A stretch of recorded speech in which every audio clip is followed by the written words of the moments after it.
don't fix it, I don't see why Top wouldn't just lock the Syndra again. I was going to say, well, what Lyric talked about it in the draft of Game 1 was, Doombeat's not going to pick up the Syndra, so go towards something that's a higher priority for you. And with Varus, Aphelios, the Ashgon, Ezreal does make a lot of sense, and it looks like that's what they're going to go for.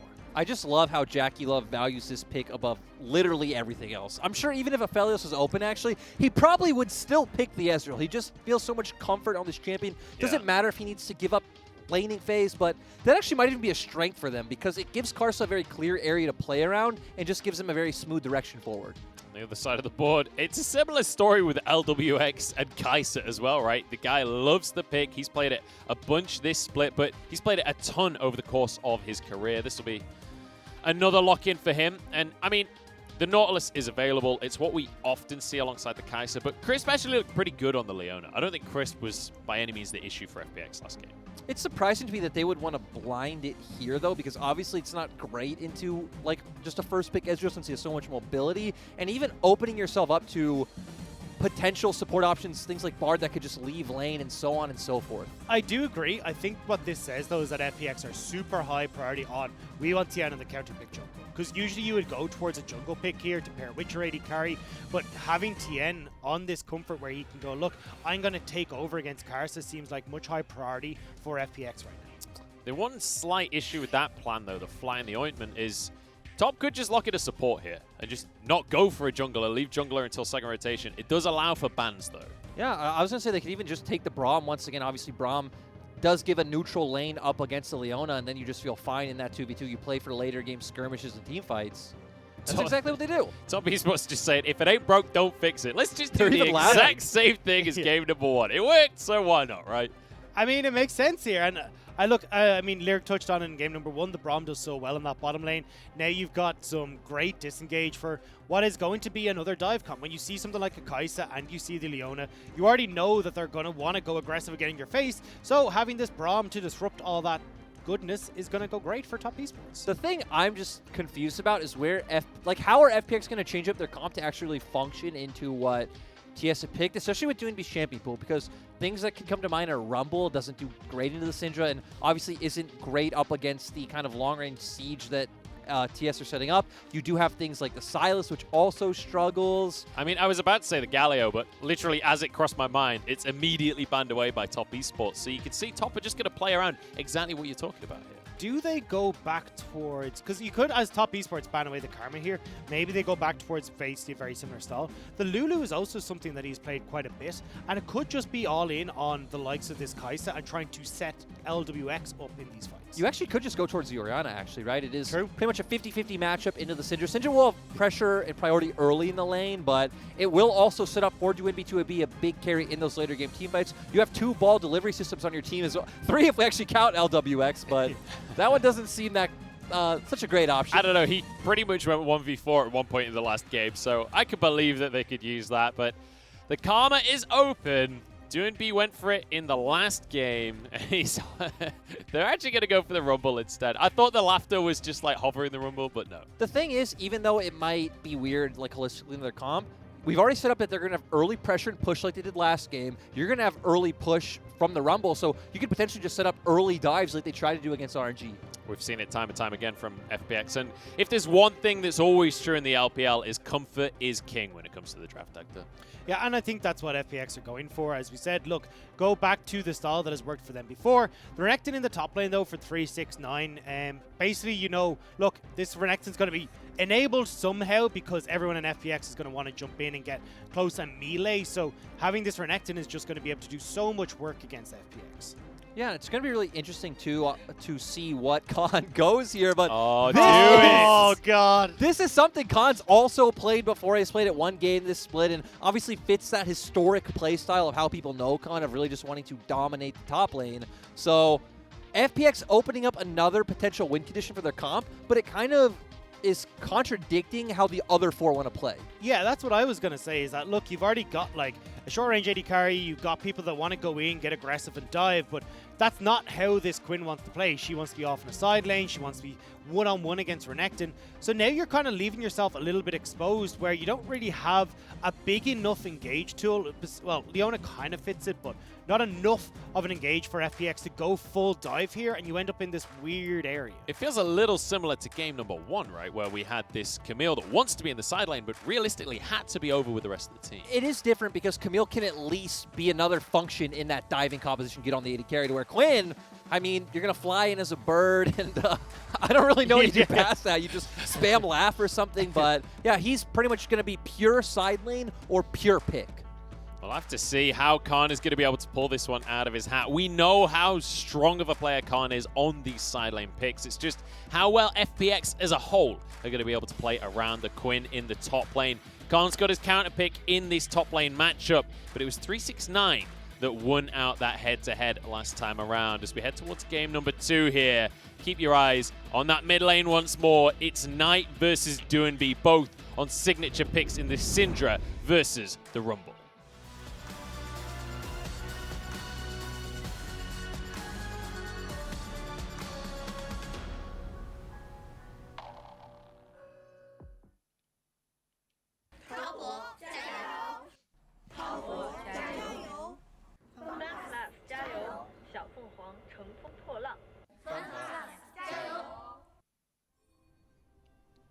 I am firmly having my eyes set on this mid-jungle 2v2 once again, because when I look at how squishy FunPlus's composition is right now, and you've got this Rumble who's going to want to be trying to push the wave, he has to get up close and personal to do so, it sets up so well for Knight and Karsa to play repeatedly through this mid lane, and if Doinby can't get out and roam on this Rumble and starts to get these side lanes in a better shape, there is the opportunity that Knight just becomes so large that he takes over this game.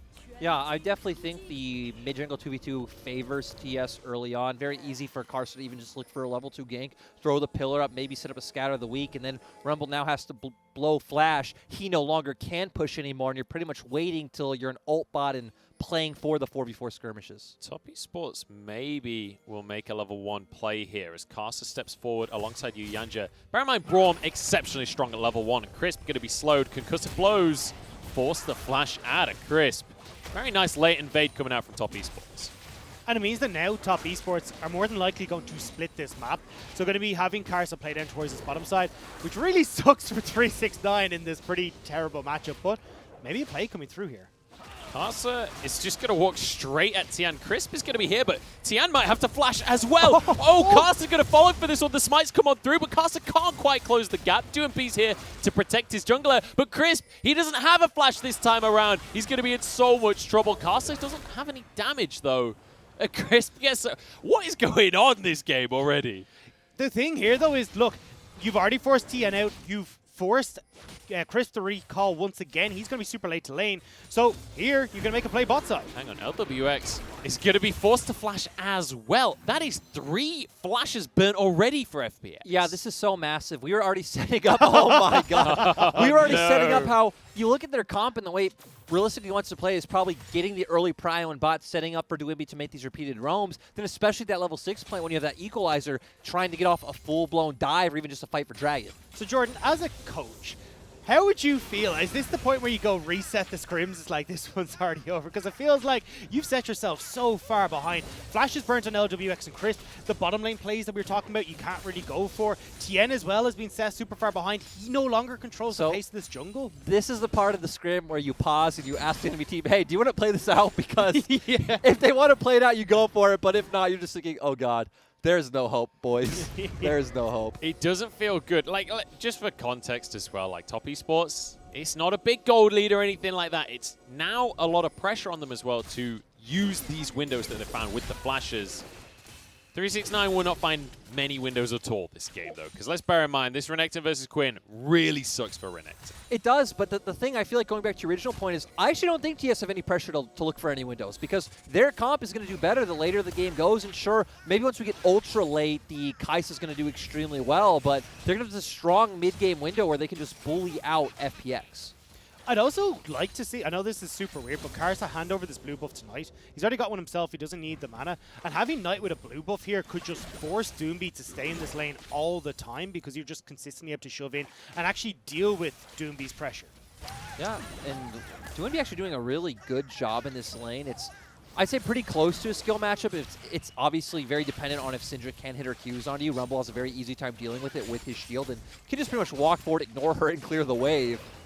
Jeez, he's doing a ton of damage. Yeah, I mean, Knight is out of mana as well, so he can't actually trade back and needs to try and save the mana for the Qs on the minions. You could see he's just trying to force a good reset, so he is finally going to find that. But Doomby probably going to be able to cancel with his E as well. And he did. Yep, did just that. And now, I mean, look, you've still got the teleport here for Knight, but it's actually going to be forced to stay now with this wave pushing under. And these are the moments that Doomby's been looking for where, okay, I know Knight has to hover mid. I've got another 8 seconds on the recall, and I've got more time if he wants to use the, or, well, doesn't use the teleport. So I want to see if this is the moment where maybe Doomby can make something work. I also love the fact that Doomby takes heal in this matchup. Not a lot of mid laners do on Rumble, like regardless of matchup. It really nullifies any of the kill pressure that Knight has, but with 369 here, there might be some kill pressure. Flash is available for Doomby as his heal, but with Scatter Week going wide, that is going to be the end of that play already. And, you know, 369 has to settle for his top lane matchup once again, but worth mentioning, he's not even down in CS yet. Yeah, and it's been quite easy for him to stay up in the matchup where, you know, Tien hasn't really been able to find any windows to hover. We saw Karsa naturally hover towards topside anyway since, you know, invaded enemy blue, went towards his red, went up. So very hard for Khan to go for the Shy-esque play of just sitting under 369's turret. And this gives the opportunity now for Karsa, after winning very heavily in this early jungle game, to start up this dragon. Now, Tian and Crisp are trying to potentially spot this out. Hang on, we've got Yanja here to try and block Tian's way into the pit. Jumps on Ooh. forward and Tian gets the Drake. Now Jackie Love wants to answer for the players. Karsa is low, but there's a heal available on Jackie Love. They don't even need it. Kill goes the way of Knight. Yeah. I don't know why Chris committed to that. That was so strange. Like, everyone from FPX had already got out. You knew Knight had that teleport and was joining, but Chris committed to that play. Yeah, really strange to see from him. And now for the side of FPX, you know, going to be hard for them to really ever set up that tempo play bot that we've talked about. And TS are just punishing them across the map for it. Yeah, Tian is going to have the concussive blow stacking on up. His flash is about to come off cooldown, but not soon enough here. He's going to, no, just barely survives. Doomby answers it here. 1-for-1 right now as Yanja has to use his own flash, jumps over tonight, but Doomby following for this one. Can he do the damage is the question. One more auto, stuns him underneath the tower. Somehow Yanja gets away with this one.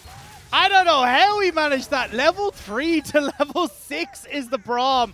And Doomby does manage to turn around the kill, though, and just about not able to get the final blow. I still think overall that equalizer was absolutely beautiful coming out from Doomby. Yeah. And it even goes to our conversation before the draft where we wanted Doomby on a champion that can deal damage in the early phases of the game, but still have a presence in mid to late game team fights. And just going back to the Rumble is something that makes sense. And even doing quite well in this lane matchup, which, you know, isn't like hard Rumble favored.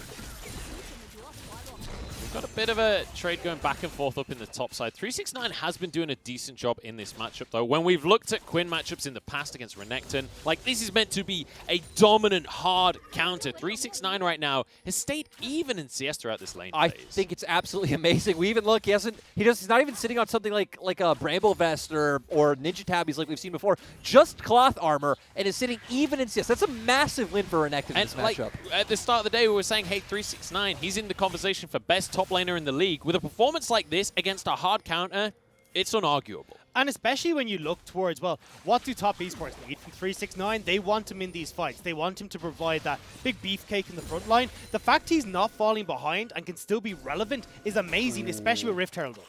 He's got his flash available and knows he needs to go for it, but Tian is there, gets the kickback. Dominus used as well as Crisp stuns up this Renekton, but the Q is there. 369 does a good amount of damage, but he still goes down, and that means FPX can move to the Herald. And that was just so unfortunate by 369 with that timing of looking for the Honey Fruit with FPX coordinating for the Herald, but great play by FPX overall. Nice to see Tien have the confidence to go in for that kick, and now going to secure them an objective, and they can try to start snowballing the map. And they don't lose anything for it either. They hadn't committed LWX and Crisp to move it up, although Crisp is here.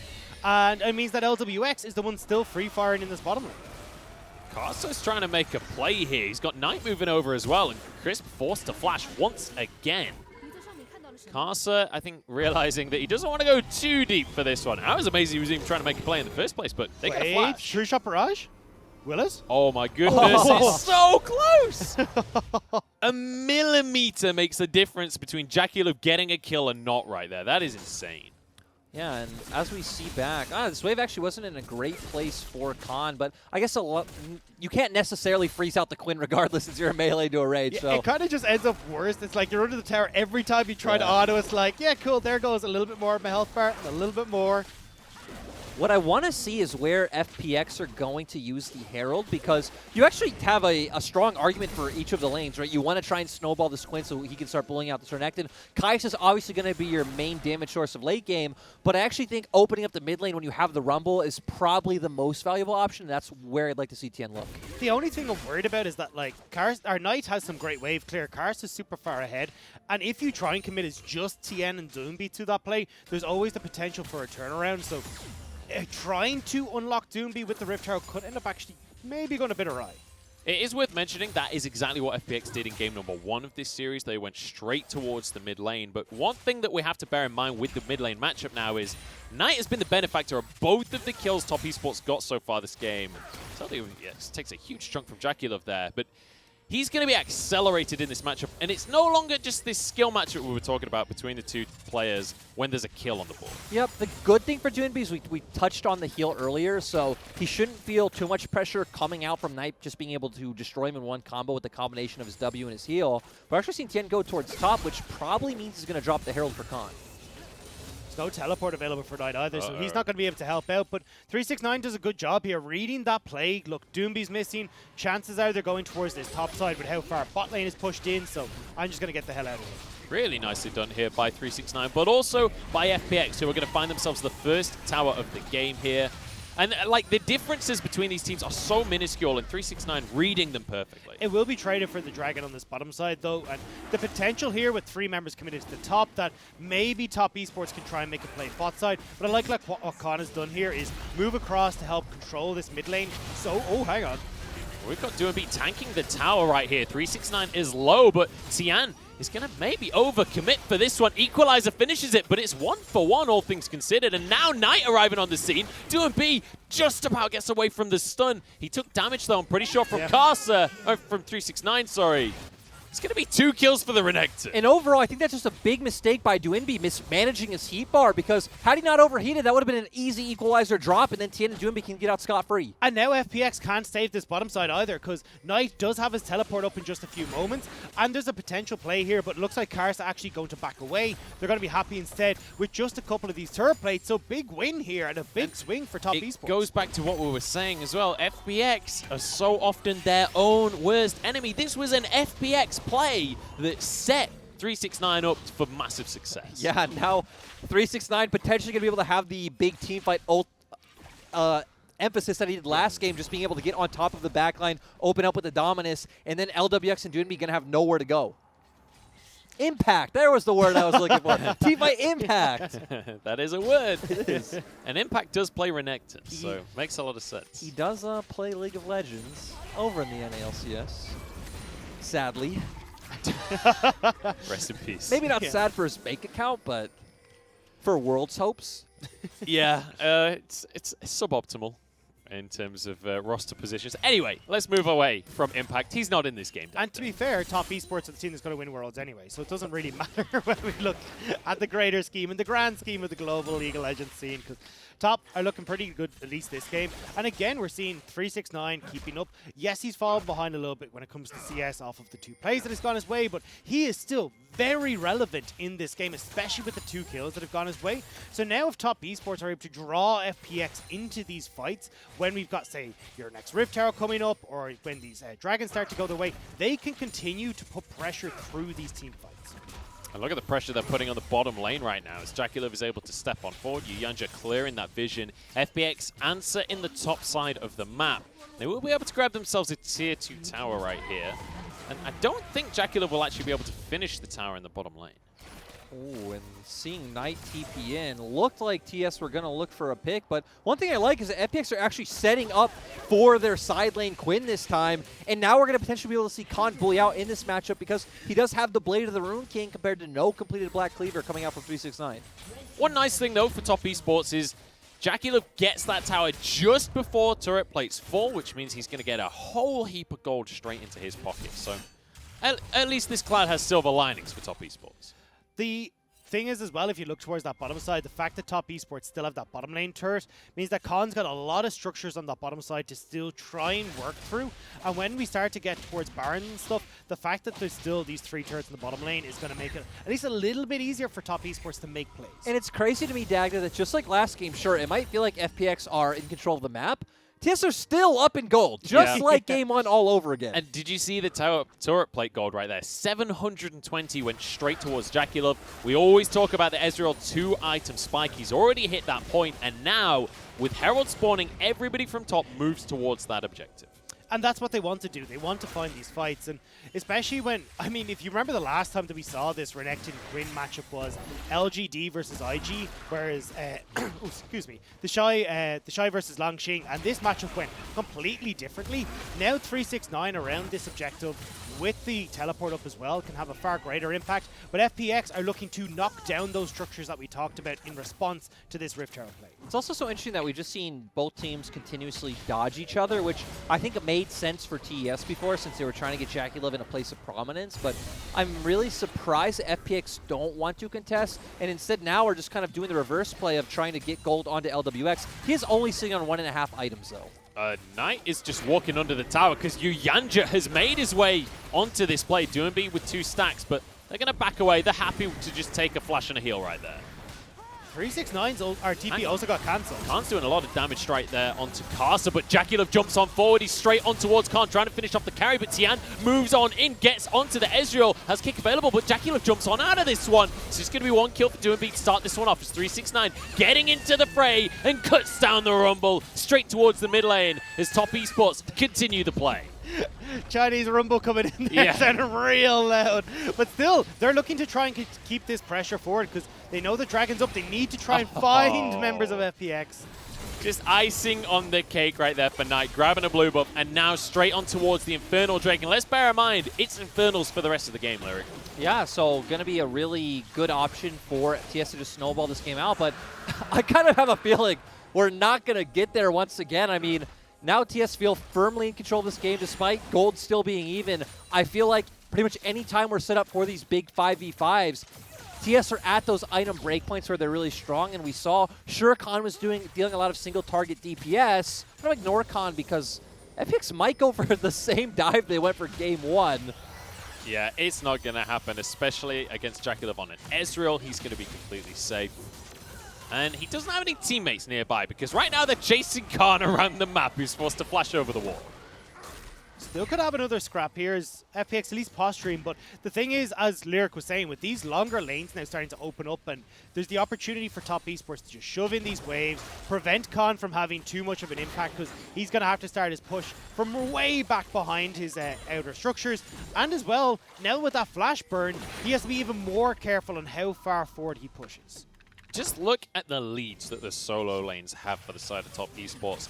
Massive CS lead in favor of Knight, and 369 may be down in CS in that matchup, but the fact he's even close is a miracle in that matchup, and then he's got 3 kills. So the CS deficit doesn't even matter. He's the same as Doomby. Like, if you look, it's the same CS, it's the same score, and he still has a bounty. Like, he is looking really, really good right now, and I think that's why when I look towards Khan, he hasn't quite been able to put 369 behind in the manner he needed to. It's a little bit worrying as FPX. And let's just go back to the draft conversation we had right at the start about how this Quinn theoretically didn't seem to fit the composition for FPX. And now that the pick itself isn't really working out in the way that they wanted, although they are going to get another tier 2, so I don't want to belittle it too much, it feels like this could be an issue for FPX. Yeah, and this right now, this is actually an interesting kind of map setup that they can only do because Baron's not up, because both Khan and Doinby do not have TP. So the second that Baron is up, you cannot look for plays like this anymore, and you're just going to trade on both sides of the map.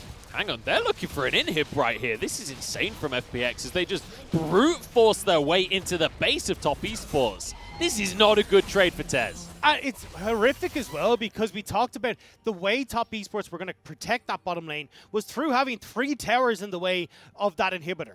Now you've got a free lane, a super long lane, and if Khan can get onto 369, he's able to chase him down so well. The great thing is, counter to the point I just made about FPX's comp, it goes to answering your point that, hey, Knight and 369 both have TP once 369 does get it up.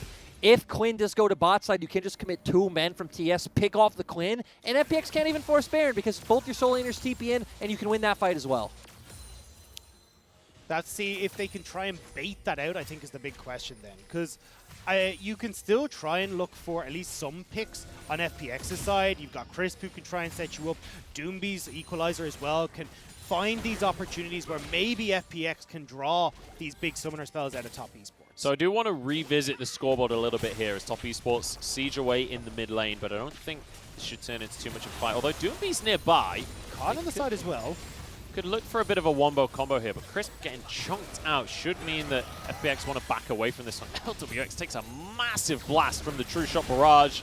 Down goes the tower. So, Top Esports, nice little pickup there. We've got Jackie Love on the Ezreal, 2 items. We've got Knight on the Syndra with 2 full items as well. When you look at their counterparts on the other side of the board, yes, LWX has 2 items, but he's not finished stacking his Muramana just yet. Doomb still hasn't finished his 2nd item either. So when we look at the prime carries in these fights, right now, Top Esports can comfortably win out the 5v5. Yeah, it feels like 5v5 is just so TS favored, unless Doinby hits some kind of miracle ultimate where, you know, he hits all 5 men, but even then, we actually do have pretty much every flash up on the side of TS, so they'll have a 1 get out of jail free card. So now you're hoping for Doinby to hit 2 miracle ultimates, then going to the next win condition for FPX. Actually, Khan will never be able to just push straight up to the inhibitor, because if he is showing, TS can just bait Baron. So my question then, Lyric, is as we now move later in the game, as we move towards this next Infernal Drake, this would be soul point for Top Esports. Obviously, FPX cannot give up an Infernal Soul here, but if they can't win the 5v5, how do FPX play around this? I feel like FPX are getting caught out. They don't get to play around this. They've already lost the fight. Tian the next target as he tries to jump away. Doomby desperate to finish a player off, but he's Rumble on his own. He doesn't have the damage for that one. Tian slowed as Jackie Love tried to finish things up. In the meantime, Knight is just off on his own, solo killing people. Tian is going to be chased down as Jackie Love gets yet another kill. This series is already over. Knight didn't even use Unleashed Power. He just killed LWX. I was like, do you know what? Just in case Khan shows up, I still got more in the back pocket. I just want to know, what is this team? How does this team create these small tempo windows, abuse enemy mistakes, do everything so well? Hang on, Khan. Luckily for him, is insanely fast, so he's going to get away with this one, but they're not interested in the bird. They want the Baron. Why did I gamble for my predictions? Oh my goodness. Top Esports, they got 72% from the Colonel, and they are feeling indomitable, Dagda. And this is what we want to see from the best team in the LPL. We look at who they've gone up against. JDG, 2-0 slam. You look at them against EDG, 2-0 slam. You look at them coming into today, and once again, we're looking down the barrel of a 2-0 slam. You know, the thing that blows my mind is the fact that TS did, like, literally the same first rotation of draft, and FPX ended up drafting a comp much worse against it than they had in game 1. On the same side of the draft as well. Exactly. They were both same blue-red, and FPX ended up with something that looks much harder to execute as compared to game 1. And just compare the expectation for Top Esports coming into this year with Photic on the roster back at the start of spring to where Top Esports are now with Jackie Love here, with this team firing on all cylinders. This isn't just a favorite for the LPL. This is a dominant favorite, and I can't think of a team that can face them right now. Globally. I mean, I can't think of anyone globally. I mean, I'm looking over at LEC, and I'm seeing G2 and Fnatic are having struggles. I look towards NA, and I can't see anyone there either. Even in the LCK, we just took them on in MSC. Top Esports are set to take on the world right now. Other than Rogue Warriors, guys, no one is taking this team down. But actually, Rogue Warriors already played against them. Actually, V5, that's their next game. Victory That's on 5. Monday. That's true. Yeah. V5, the chosen ones. We'll see if they can take on Top Esports. It's not over just yet. Let's not count our chickens here, because Top Esports, yes, they did just take a mid lane inhibitor. Yes, they've got a Baron at 23 minutes. Yes, they've got a 5,000 gold lead. My analysts are looking at me like I'm a crazy person, but you know what? This is FunPlus Phoenix. If there's any team that could come back in a crazy game like this, it's them. If it helps, I just look at you all the time like you're crazy. That's true. I mean, yeah. I feel like I'm counting my chickens, guys. I mean, definitely chickens. Definitely no Phoenixes to be seen on this Rift. But there is Valor, That's true. so there's at least an Eagle to work with here. Eagle, okay. There we go. See, League of Legends champions, what animals they are, you know, I'm not quite sure. I don't know if he did. You got a lot of hate for your Cougar thing, didn't you? But here we go. Nice. Yeah, that was a disaster. Knight's in trouble here. Equalizer, kick from Tian, but somehow he survives. Guardian comes through from Yuyanja. And now Tian maybe has jumped too far for this one because Jackulov is trying to find a way back into the plate as well. Knight dodging everything. Knock up onto Tian. See you later, Lee Sin. And Jackulov, he's going to get stunned up. I don't think DoinB has the damage, but maybe Khan does as he comes sideways into the play, but Khan takes so much. True shot barrage across the team. Everybody's low. Knight has to do a lot of work, and Crisp is the one to go down. Carson now arriving a little late to the play, but there's only 2 people left for FPX. They may have found the fight for them. What? Deleted! And now there's one more to go down. A swing around from Khan as 369 gets the kill. And there's minions in the base. The super minions are already on the Nexus turrets. I don't think they'd be able to finish this game off, but you're probably going to lose a Nexus turret for that. You know, if they had TPs, they could have just ended right here. Yep. I mean, it feels like we're just at a matter of time before this game ends in the favor of TS. But here, we see them looking for this 2v2. Yuyanja is here, Tien here as well. Kind of not the greatest equalizer coming out from DoinB. Tien also kicking Knight away. Knight, the fact that he survived this whole fight from this starting interaction is amazing. The fact that he dodges absolutely everything for the next couple of minutes. Especially since Jackulov does Jackulov and goes super aggressive and actually goes down. This could have been the fight for FPX, except once again Knight in the perfect position to make sure he can deal the damage that is necessary. Picks off the Leona, and then as Khan goes aggressive here, knows the distance here with the flash engage, predicts the Q, and it's just disgusting. That was so terrifying to watch. He actually just hitting everything, picking them off. So they don't even know how they're dying. They're just like, where is this coming from? The crazy, shout out to Yuyanja in that fight as well. He saves Knight right at the start. He almost saves Jackulov, keeping him alive for so long so that the ult could come on through. Yuyanja is the unsung hero of that skirmish. But you know what? Top Esports with a mid lane inhibitor already, they can just barrel down the bottom lane now. So, Lyric, how many eggs are you up to, or chickens are you up to over there? Because I'm looking about 16, which matches the Magi stack that Knight has right now. I was more up to 100, which, you know, is more like a spellbinder. Yeah, I was about to say the same thing. Down in the bottom lane now as the siege continues. Equalizer used just to try to clear the wave, but I don't think Top Esports care about the minion wave right now. Or, hang on.